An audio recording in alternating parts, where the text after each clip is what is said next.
Vamos a buscar el libro de Marcos, el capítulo 13 que estamos estudiando y puestos de pie leer la última porción. Marcos capítulo 13, el versículo 24 adelante. Marcos 13.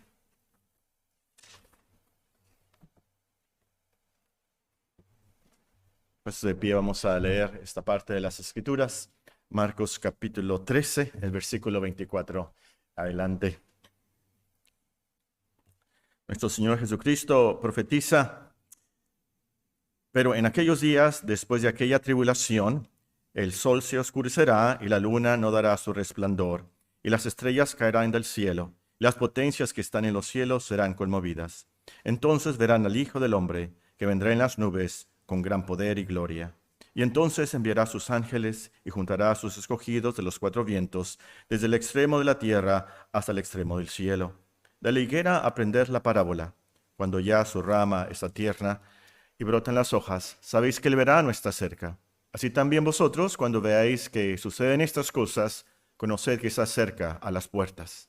De cierto os digo que no pasará esta generación hasta que todo esto acontezca. El cielo y la tierra pasarán, pero mis palabras no pasarán. Pero de aquel día y de la hora nadie sabe, ni aun los ángeles que están en el cielo, ni el Hijo, sino el Padre. Mirad, velad y orad, porque no sabéis cuándo será el tiempo. Es como el hombre que yéndose lejos dejó su casa y dio autoridad a sus siervos y a cada uno su obra.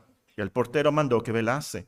Velad pues, porque no sabéis cuándo vendrá el Señor de la casa, si al anochecer, o a la medianoche, o al canto del gallo, o a la mañana, para que cuando venga de repente no os halle durmiendo.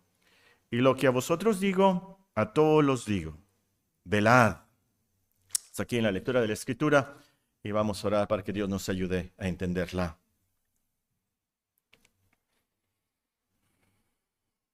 Padre Santísimo, te damos gracias por la oportunidad que tenemos de leer tu palabra y estar en tu casa, orar y cantar estos himnos, ofrendar, tener compañerismo los unos con los otros. Y obedeciendo, Señor, a estos medios de gracia, te pedimos por los méritos de Cristo que los santifiques y de verdad, Señor, nos madures, nos hagas crecer individualmente y como iglesia. Te pedimos, Señor, que salves a los que no son salvos, que despiertes a los cristianos que están dormidos. Oh, Señor, que transformes a cada uno de nosotros, que necesitamos crecer a la altura de la imagen y madurez de nuestro Señor Jesucristo. Ten compasión de nosotros y de esta iglesia, otras iglesias alrededor del mundo que también predican el mismo evangelio y practican la misma doctrina. Te pedimos, Señor, que tú tengas compasión especialmente de México, nuestro país. Te rogamos por las autoridades que están sobre nosotros, desde el presidente, el gobernador, presidente municipal, cada una de las autoridades que están sobre nosotros. Te pedimos que tú les des sabiduría de lo alto, pero sobre todo que las salves en tu buena voluntad. Te pedimos por la paz de nuestra ciudad. Te pedimos que puedan escuchar del Evangelio de la paz en Cristo y nosotros compartirlo para que sean salvos en tu buena voluntad. Ahora, Señor, si hablo, que hable conforme a la palabra de Dios, y si ministro, que ministre conforme al poder que Dios da, para que en todo sea nuestro Señor Jesucristo exaltado. En su bendito nombre te lo pedimos. Amén. Amén. Sentémonos, hermanos. Siguiendo con nuestra serie del libro de Marcos, estamos estudiando este capítulo 13, donde el Señor profetiza desde la destrucción de Jerusalén hasta su segunda venida, el fin del mundo. Y no estamos estudiando este capítulo versículo por versículo, como generalmente lo hacemos, ni estamos interpretando sus profecías. Tan solamente estamos enlistando algunos temas, unos temas que el Señor menciona en este capítulo, temas principales, temas prácticos. En el cielo, ya dijimos esta mañana, en el cielo vamos a estudiar la interpretación de las profecías y unos temas específicos de este gran capítulo 13 de Marcos. Esta mañana notamos los temas de los anticristos, los falsos profetas, la persecución, las tribulaciones de los cristianos, la predicación del Evangelio, la ayuda del Espíritu Santo, y también vimos algo de la eficacia de la oración. Y siguiendo con estos temas, entonces vamos a ver el sexto tema esta tarde. El sexto tema es el de la perseverancia de los cristianos. La perseverancia de los cristianos. Leemos en el versículo 13, Marcos 13:13. Y seréis aborrecidos de todos por causa de mi nombre, mas el que persevere hasta el fin, éste será salvo. Mas el que persevere hasta el fin, éste será salvo. Creo que no tenemos que comprobar que ser cristiano es muy difícil. Como dice el apóstol Pedro, el cristiano con dificultad se salva. Vamos al cielo por un camino angosto, muy angosto.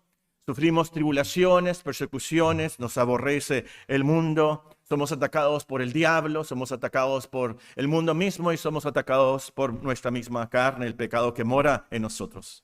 Y es por eso entonces que tenemos que perseverar.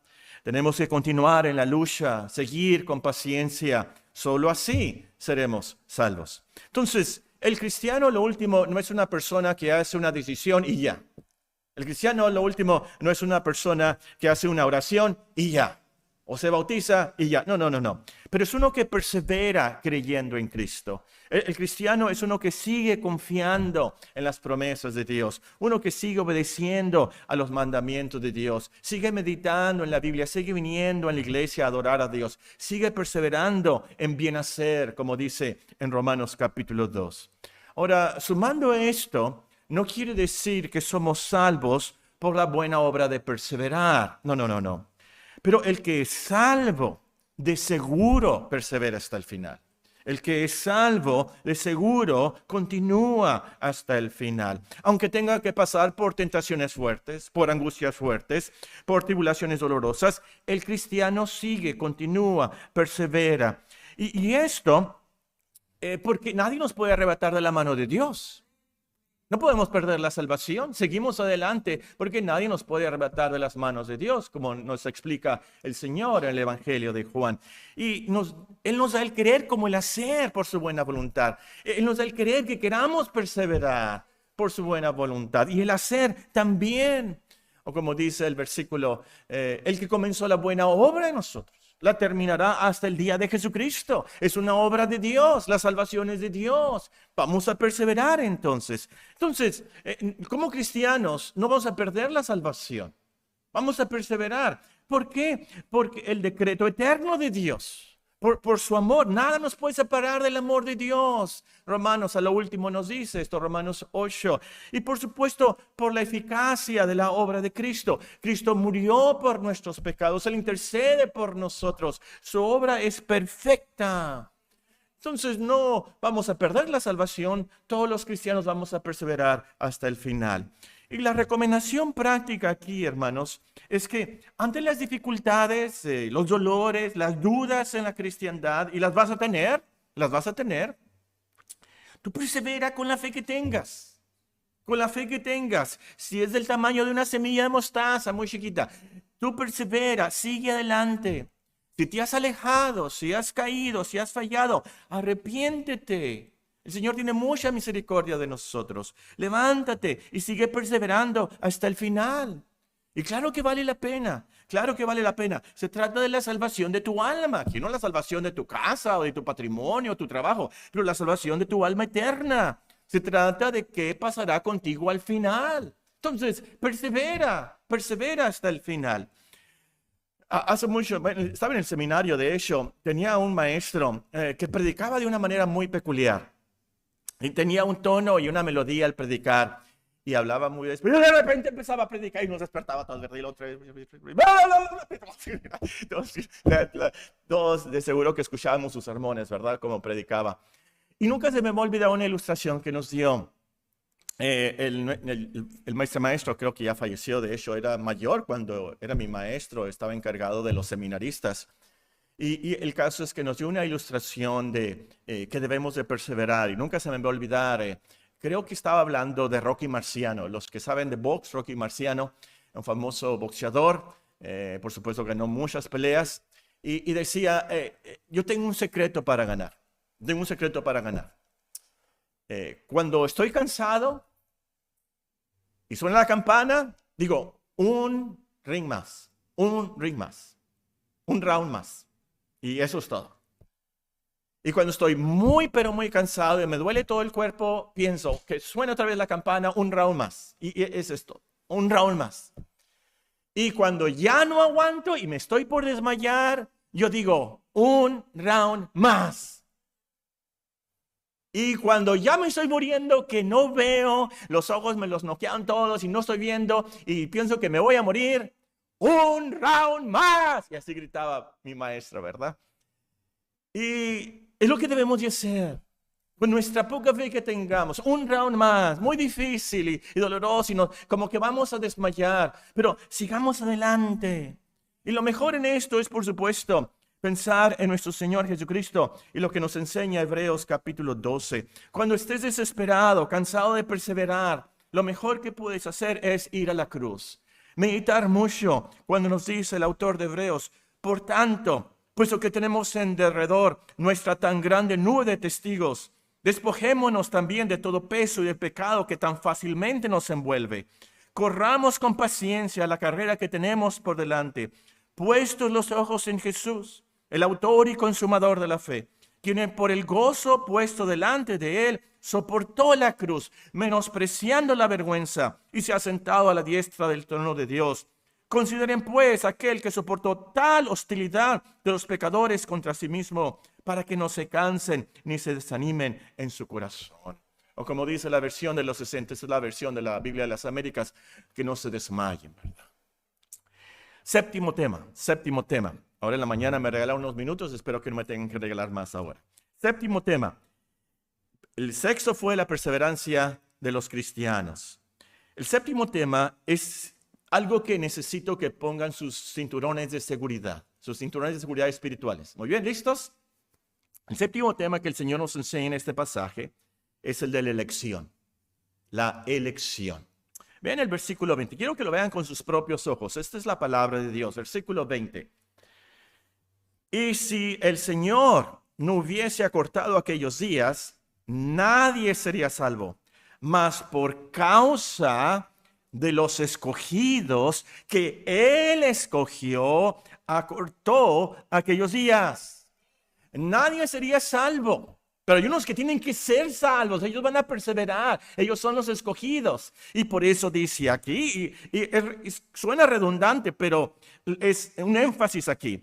Mas, y si el Señor no hubiese acortado aquellos días de la gran tribulación, nadie sería salvo. Mas, por causa de los escogidos, que Él escogió, acortó aquellos días. Vean versículo 22. Porque se levantarán falsos cristos y falsos profetas, harán señales y prodigios para engañar, si fuese posible, aún a los escogidos. No es posible, porque son escogidos, van a perseverar. Luego vean el versículo 27. Y entonces enviará a sus ángeles y juntará a sus escogidos de los cuatro vientos, desde el extremo de la tierra hasta el extremo del cielo. Ahora, la verdad, y es por eso que les pedí que pongan sus cinturones de seguridad, hay muchos, desafortunadamente, que no creen que Dios escoge. No creen que Dios elige a unos para ser salvos, para que se perseveren hasta el final. Pero si está en la Biblia, y es claro que está en la Biblia, ese no es el único pasaje. Y sobre todo, si el Señor Jesucristo lo enseña, ¿quién lo puede negar? Si el Señor Jesucristo lo dice y lo enseña claramente.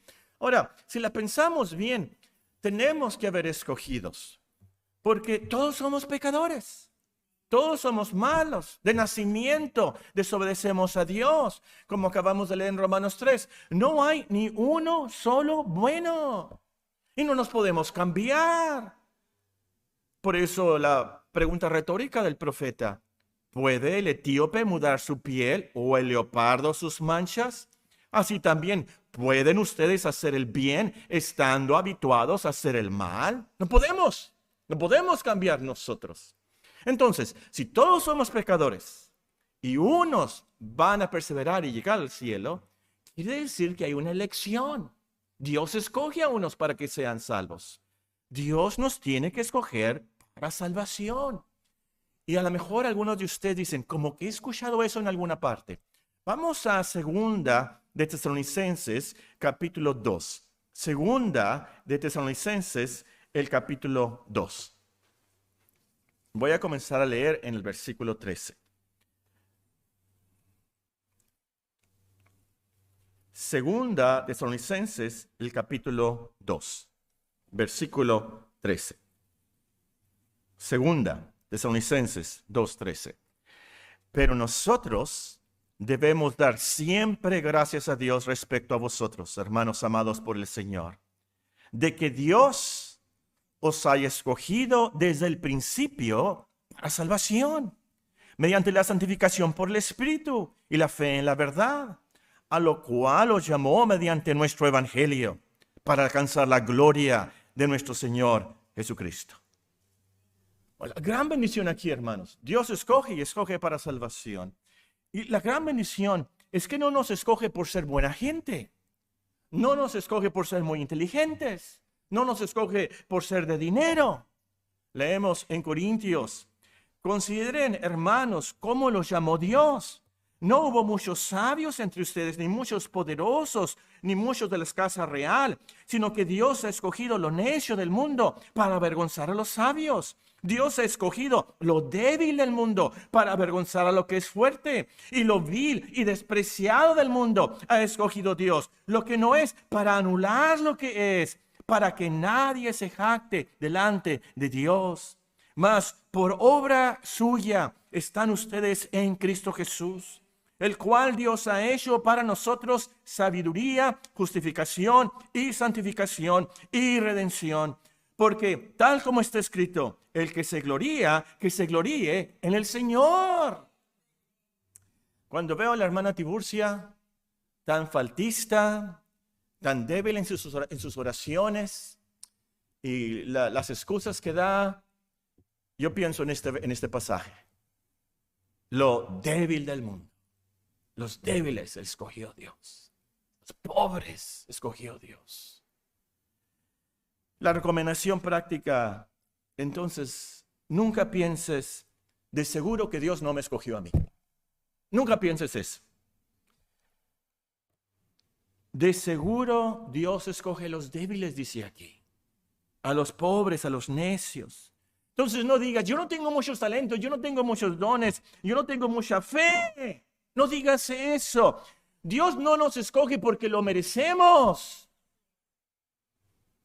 Nos escoge por pura misericordia, por puro amor en Cristo. A lo mejor alguien me dice esta tarde: oye, Paco, a mí me enseñaron que Dios escogió a los que Él sabía que iban a tener fe en Cristo. Dios escogió, dicen, a los que Él sabía que iban a tener fe en Cristo. Bueno, esta enseñanza no es bíblica ni es lógica. Pues, ¿de dónde sacaron la fe para que Dios los escogiera? Nosotros no podemos producir la fe que salva. No la podemos causar en nosotros. Es un don de Dios. La Escritura claramente nos dice eso en Efesios 2. Y como hemos repetido últimamente mucho, Filipenses 1:29, os es concedido a causa de Cristo que creáis en Él. Entonces, que Dios nos escogió porque previó nuestra fe no puede ser verdad. Lo contrario es verdad. Dios nos escogió para darnos, concedernos la fe en Cristo, concedernos el arrepentimiento, como dicen ellos, para así salvarnos. Otra persona más inteligente piensa: oye, Paco, ¿y mi libre albedrío? Mi libre albedrío. Si Dios decide a quién elige, entonces no tengo libre albedrío. ¿Que no decido yo? Si yo no decido y Dios me escoge y la salvación es totalmente de Dios, entonces no tengo libre albedrío. Bueno, el problema del libre albedrío es que no es tan libre como creemos. Desde que Adán y Eva pecaron y cayeron, nuestro libre albedrío perdió su libertad. Somos esclavos. Romanos claramente nos dice: somos esclavos ahora del pecado, somos esclavos del mal. No queremos hacer el bien que salva. Naturalmente, sin Cristo, sin fe, sin Dios, siempre tendemos al mal. Génesis capítulo 6 y versículo 5. Hace muchos años, ¿qué serán? ¿Cuántos llevamos como iglesia? ¿40? Hace como 39 años. Una hermana Muy linda la hermana, me invitó a comer. Yo no sabía, pero ahí tenía a otro predicador.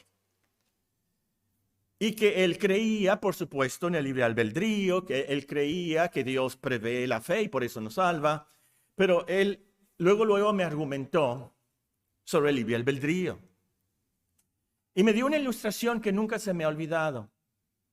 Me dijo, mira Paco, hay dos camisolas aquí.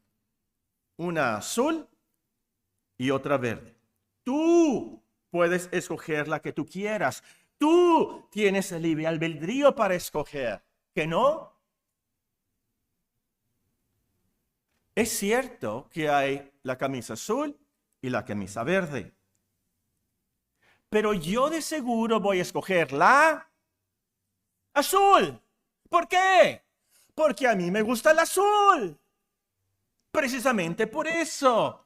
Así el hombre siempre escoge lo que le gusta. Siempre escoges tu voluntad, tu albedrío es escoger conforme a lo que te gusta, tu afecto, a quien le tienes amor. Por eso escoges a eso. Y de nacimiento nos gusta el mal, nos gusta la inmoralidad, nos gusta la codicia, los malos pensamientos, el orgullo, el enojo, naturalmente tendemos a eso y por eso lo hacemos. ¿Tenemos un libre albedrío? Bueno, sí podemos escoger, pero escogemos conforme a lo que nos gusta, lo que nos emociona. Ahora, las buenas noticias aquí, hermanos, es que Dios nos escoge para salvación a pecadores, hombres rebeldes, a hombres y mujeres que nos gusta el mal, que no nos gusta hacer el bien, que no nos gusta hacer la voluntad de Dios y arrepentirnos y tener fe. Las buenas noticias del Evangelio es que Dios cambia nuestros gustos, cambia nuestro corazón, cambia nuestra mente. Y así voluntariamente decidimos creer, decidimos amar a Dios, decidimos escoger a Dios, decidimos que no queremos pecar. Pecamos sí, pero ya no queremos. Ahora queremos obedecer a Dios. Oye Paco, una última pregunta. ¿Cómo sé yo que soy escogido de Dios? ¿Está bien? Dios nos escoge. Y para salvación. Y solo los escogidos van a ser salvos. Entonces, ¿cómo sé yo que estoy escogido de Dios? ¿Estás creyendo en Cristo? ¿Estás orando? ¿Estás perseverando? ¿Obedeciendo a Dios? Ahora, usted y yo no oramos como quisiéramos orar, pero oramos. Ninguno de nosotros tiene fe perfecta. Muchos de nosotros tenemos una fe muy débil, muy débil. Pero nuestra fe, la poca fe que tenemos es en Cristo. Es en Cristo. Y seguimos adelante con eso. No obedecemos a Dios a la perfección, claro que no. Pero nos arrepentimos y seguimos adelante, perseverando, confiando en Cristo, confiando en Dios como acabamos de cantar, que Él nos salvará tal como somos de pecadores. Ese es el cristianismo, que Dios salva a pecadores. Ese es el cristianismo. El penúltimo tema que el Señor nos enseña claramente en Marcos 13 es el del cumplimiento de su palabra. Que Dios cumple su palabra, el cumplimiento de su palabra. Ven el versículo 14, Marcos capítulo 13. Ahora, si tienen más preguntas sobre la elección de Dios, le preguntan al hermano Lizola o al hermano Francisco Martínez. Marcos 13, 14. Nuestro Señor Jesucristo nos dice: pero cuando veáis la abominación desoladora de que habló el profeta Daniel, puesta donde no debe de estar, el que le entienda, entonces los que estén en Judea huyen a los montes. En otras palabras, esta profecía de Daniel se va a cumplir. Luego nos vamos al versículo 30. Versículo 30. De cierto os digo que no pasará esta generación hasta que todo esto acontezca. El cielo y la tierra pasarán, pero mis palabras no pasarán. El cielo y la tierra pasarán, pero mis palabras no pasarán. ¿Cómo se atrevió Cristo a decir esto? ¿Cómo se atrevió Él a decir todo esto va a acontecer. Mis palabras no pasarán. Todo lo que yo digo se cumple. Lo que Daniel profetizó se va a cumplir. Y aquí me permiten, por favor, un paréntesis. No sé si usted tenga una Biblia que se llaman edición letra roja. Ponen en letra roja las palabras de nuestro Señor Jesucristo. Y no está mal, no vaya a tirarla a la basura. Pero si la pensamos bien, todas las palabras de toda la Biblia son palabras del Señor. Todas las profecías son palabras de Cristo. 1 Pedro 1:11. El Espíritu de Cristo les decía que escribir. Bueno, el punto aquí es, al predecir el futuro, el Señor lo dice con tanta seguridad. ¿Por qué? Porque Él es Dios. Él es Dios, no es un hombre como nosotros, pero Él es Dios. Dios, hombre, sí, 100%, pero también 100% Dios. Aquí pueden apuntar Isaías capítulo 41, el versículo 21 al versículo 29.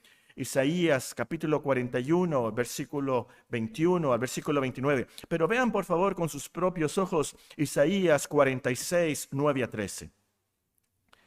Isaías 46, 9 a 13.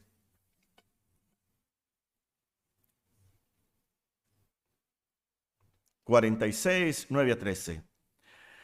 Acordaos de las cosas pasadas desde los tiempos antiguos, porque yo soy Dios, y no hay otro Dios, y nada hay semejante a mí, que anuncio lo por venir desde el principio, y desde la antigüedad lo que aún no era hecho, que digo, mi consejo permanecerá, y haré todo lo que quiero, que llamo desde el oriente al ave, y de la tierra lejana al varón de mi consejo. Yo hablé y lo haré venir, lo he pensado y también lo haré. En el pasaje de Isaías 41, 21, el Señor reta a los ídolos a ver que digan el futuro como yo, en otras palabras. Cristo lo puede hacer porque Él es Dios y predijo lo que iba a pasar en Jerusalén y predijo todo lo que iba a pasar y las señales hasta el fin del mundo. Porque Él es Dios que puede anunciarlo por venir y sus palabras permanecen para siempre. Todas se cumplen, ni una faltará. Ahora la recomendación práctica aquí, hermanos y amigos. Recomendación práctica es que escuchemos las advertencias de Cristo. Son verdad. Las advertencias de Cristo son verdad. Se van a cumplir. Hay que arrepentirnos, pues si no, pereceremos por la eternidad igual que los demás. Hay que arrepentirnos. Si las palabras de Dios son verdad, las palabras de Cristo son verdad, entonces hay que temer a Dios que puede destruir el alma y el cuerpo en el infierno. Palabras directas de Cristo. Y por supuesto, y las palabras de Cristo no pasarán y siempre se cumplen. Confiemos al 100% en sus promesas. Confiemos al 100% en sus advertencias, pero también como cristianos más confiemos al 100% en sus promesas. Que Él vino al mundo a salvar a pecadores. Esa es la Navidad, niños. Palabra digna de ser recibida por todos. Que Cristo vino al mundo a salvar a pecadores. Qué gran promesa la de Cristo cuando nos dice que confiemos que Él ha vencido al mundo. En este mundo tendremos aflicción, lo subrayamos en esta mañana, pero confiemos, Él ha vencido al mundo y Él está con nosotros todos los días hasta el fin del mundo. Y un paréntesis aquí antes del último tema. Si volvemos a Marcos 13, al final del capítulo, nuestro Señor Jesucristo dice, y lo que a vosotros digo, a todos los digo, velad. Y luego sigue el capítulo 14 con estas palabras. Marcos 14, 2 días después, era la Pascua. Y la fiesta de los panes sin levadura. Y buscaban los principales sacerdotes y los escribas cómo prenderle por engaño y matarle. Y decían, no durante la fiesta, para que no se haga alboroto del pueblo. Y ustedes conocen la historia.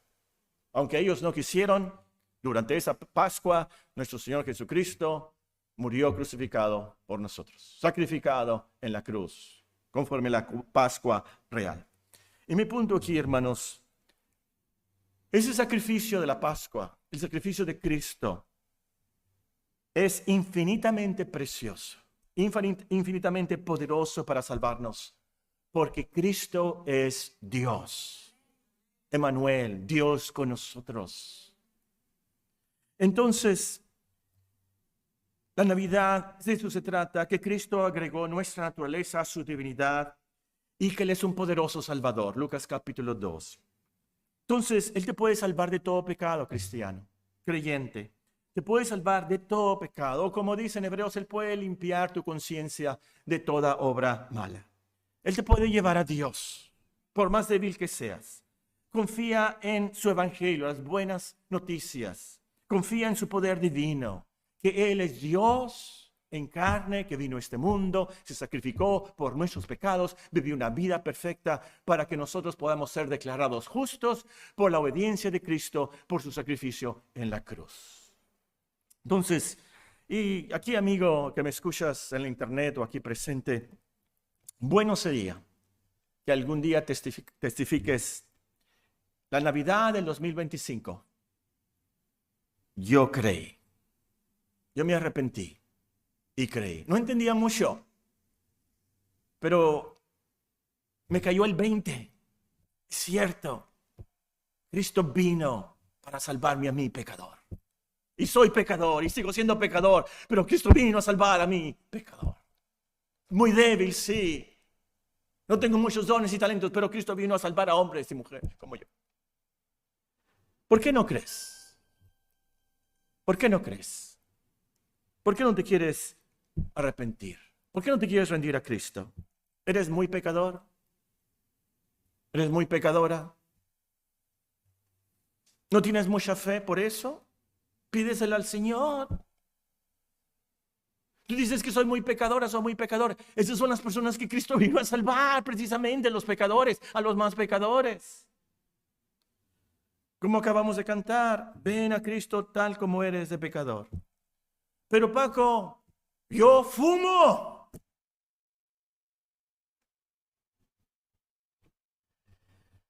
Fumar es un pecado contra el cuerpo, por supuesto. Como cristianos es un pecado porque el cuerpo es el templo del Espíritu Santo. Pero es un pecado que puede ser perdonado. ¿Que no? ¿Tú fumas? Yo te digo a ti, ven a Cristo y dile, Señor, mi pecado es fumar. Mi gran pecado es fumar. Señor, yo vengo como el pecador que fuma, me arrepiento, ayúdame, ten piedad de mí, soy un adicto a la nicotina, yo quiero ser salvo. Perdóname, Señor, recíbeme así como soy de pecador. Ahora tú me dices, mi problema es que tengo 2 esposos.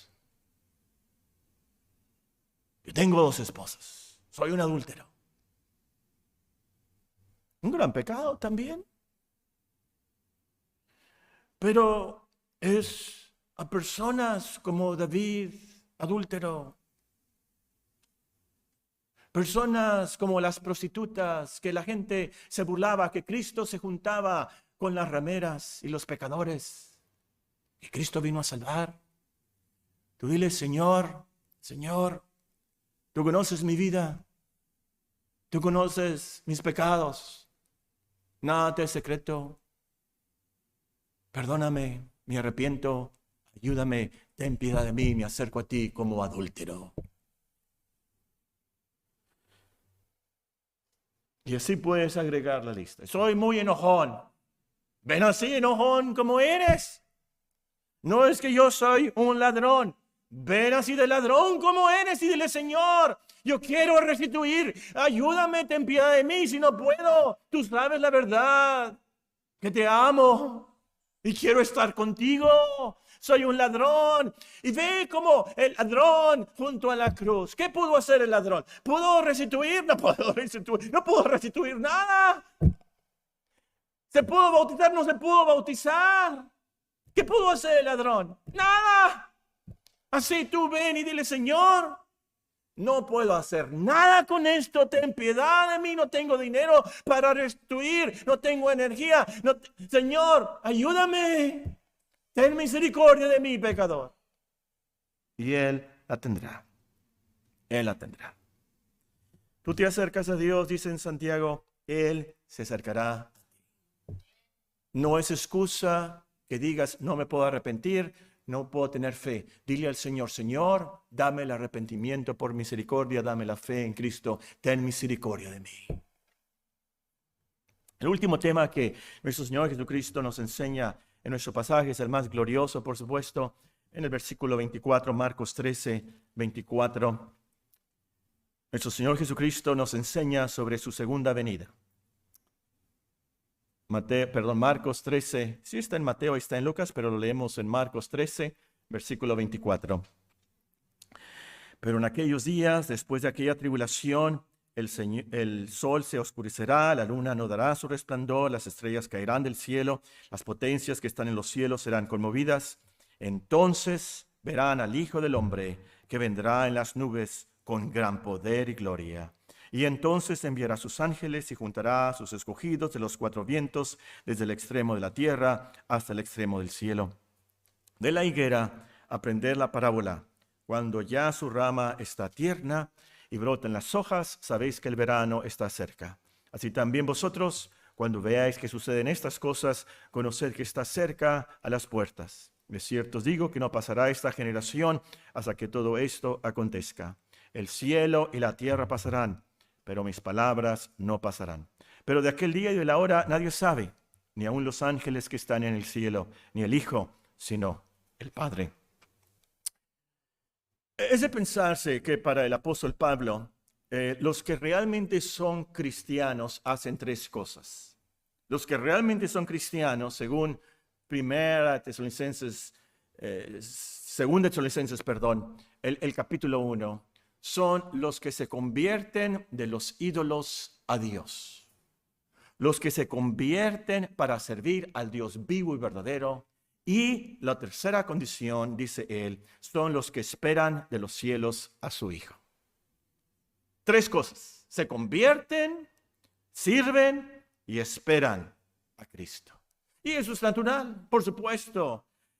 Esperamos de los cielos a Cristo, es nuestra gran esperanza, porque en ese día seremos transformados completamente. En ese día no más pecados, no más dudas, no más tentaciones, no más tristezas. En ese día, como dice en los Salmos, el Señor juzgará con justicia a todas las naciones, todos los malos condenados y todos los buenos y justos recompensados. Pero lo mejor y lo que más queremos es que ese día veremos a Cristo. Y en toda su gloria. O como dice aquí, en todo su poder y gloria. ¿Han soñado ustedes que llegue Cristo?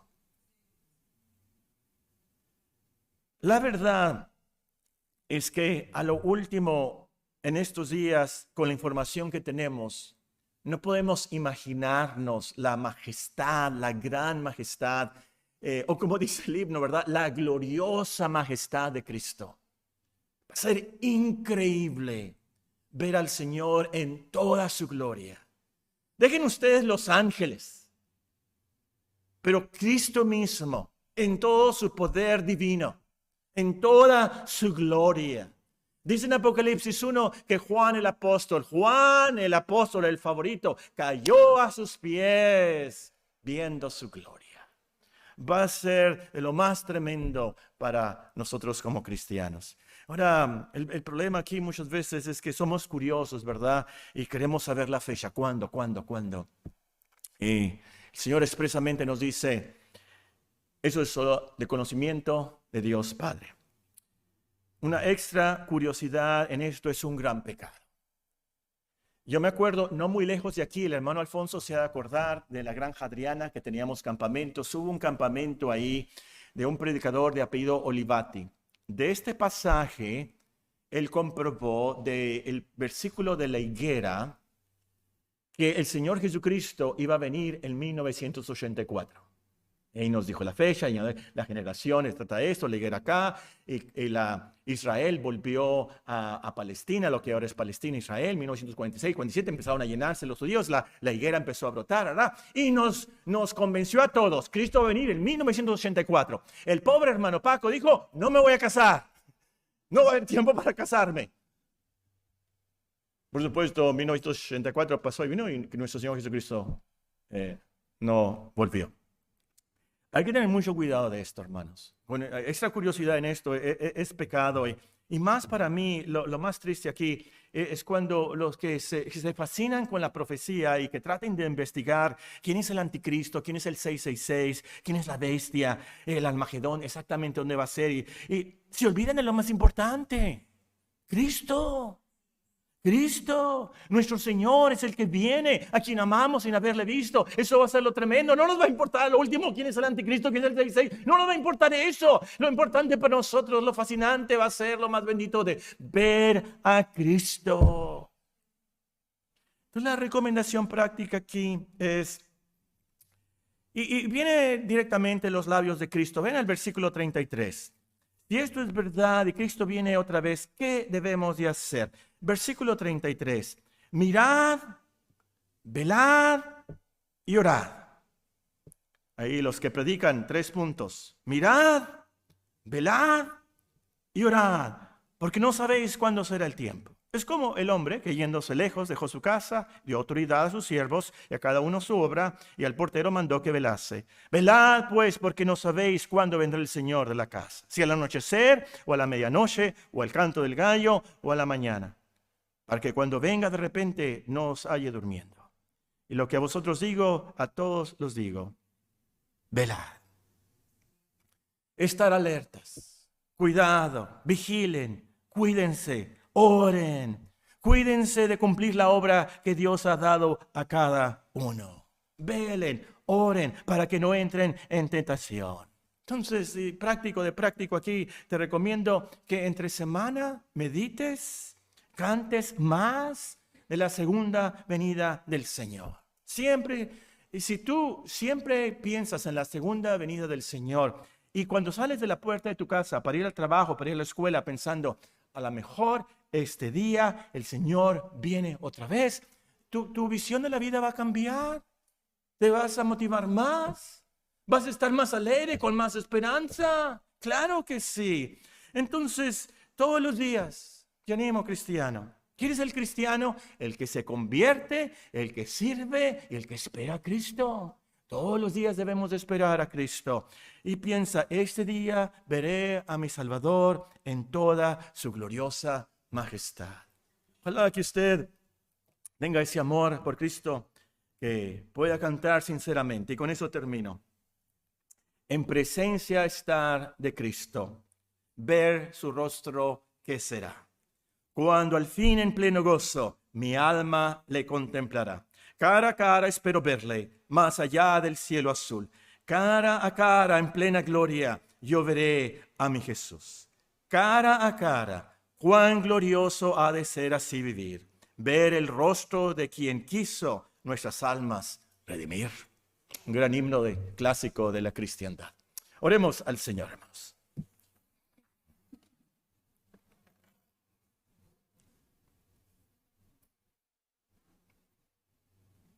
Los cristianos perseveran hasta el final. Dios los elige para salvación. Él cumple su palabra, cumple todas sus promesas. El Señor viene otra vez. Gracias, Señor, por estas promesas, estas lecciones. Y te pedimos por los méritos de Cristo que tú las inyectes a nuestra alma y vivamos con esa esperanza, ese amor por Cristo, a quien amamos sin haberle visto. Pero tenemos esa gran esperanza y esa promesa que Él viene otra vez. Te pedimos ahora, Señor, que en esta semana, en estos días, meditemos mucho en lo que hemos aprendido, nos transformes y nos hagas cristianos más maduros, con más virtudes, para servirte a ti, nuestro gran Dios vivo y verdadero. En Cristo Jesús. Amén. Amén.